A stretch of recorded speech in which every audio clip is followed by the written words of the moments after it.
Right near the top of the United States map is Wisconsin.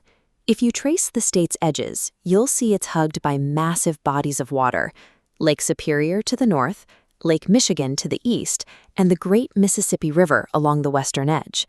People call it the Badger State, and it has a simple, one-word state motto: forward.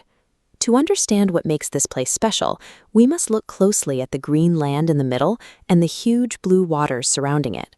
Long ago, giant, heavy glaciers covered Wisconsin. As they slowly dragged across the earth, they acted like huge bulldozers, flattening out the land. When the ice melted, it left deep holes that filled with water, creating thousands of lakes. But the glaciers didn't touch every single part of the state. A region in the southwest corner called the driftless area was missed by the ice entirely. This picture shows what the driftless area looks like. Instead of flat lake beds, you see tall, steep rocky bluffs and deep river valleys that the ice never scraped away.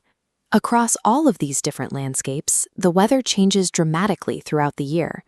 Summers get quite hot and humid, while winters bring freezing cold temperatures and heavy snow. Living with these distinct seasons required the people who settled here to learn how to adapt and prepare for whatever the weather brought. This historical photograph shows members of a Native American community in Wisconsin. Long before Wisconsin became a state, Native nations like the Ho-Chunk and Ojibwe lived here.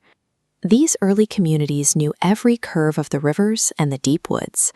They built their entire way of life around gathering food from the forests and traveling the waterways. Here is a photo showing exactly how they harvest a native plant called wild rice. You can see two people carefully pushing a canoe through the thick, marshy water to gently knock the rice grains into their boat. Today, 11 federally recognized Native nations still live here. They run their own active governments, schools, and businesses. Their long-standing traditions remain a vital part of Wisconsin, especially their continuous work to keep the lakes and rivers clean and protected. Later on, immigrants arrived from Europe.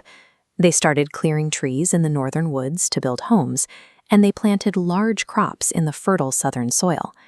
This old photograph shows dairy cows grazing right outside a barn.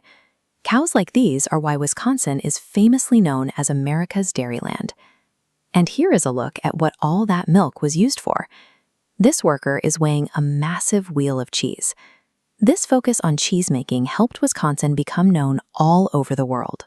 While the South was busy milking cows and making cheese, the northern part of the state found a different way to grow.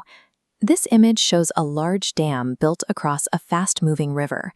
The powerful, rushing water was used to spin the heavy machines inside the factory behind it, turning thick logs into paper. By combining rich farming soil with the power of rushing rivers, the new arrivals built a strong and busy economy. This is an aerial view of Milwaukee, Wisconsin's largest city.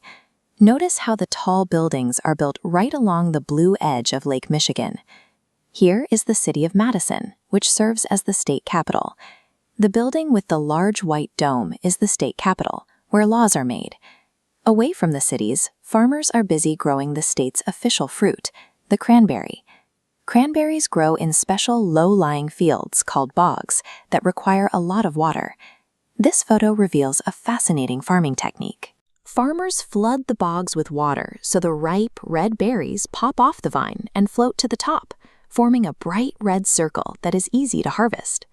Whether you are running a business in a tall office building or scooping floating berries from a pond, everyday life in Wisconsin still runs on water. The state also honors its natural environment with official symbols.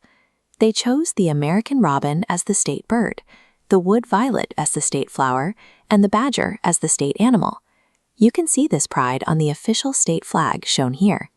It displays the state coat of arms right in the center, resting on a bright blue background. Growing up here means spending a lot of time outdoors. Kids learn to ice skate on frozen ponds in January and hike through green forests in July.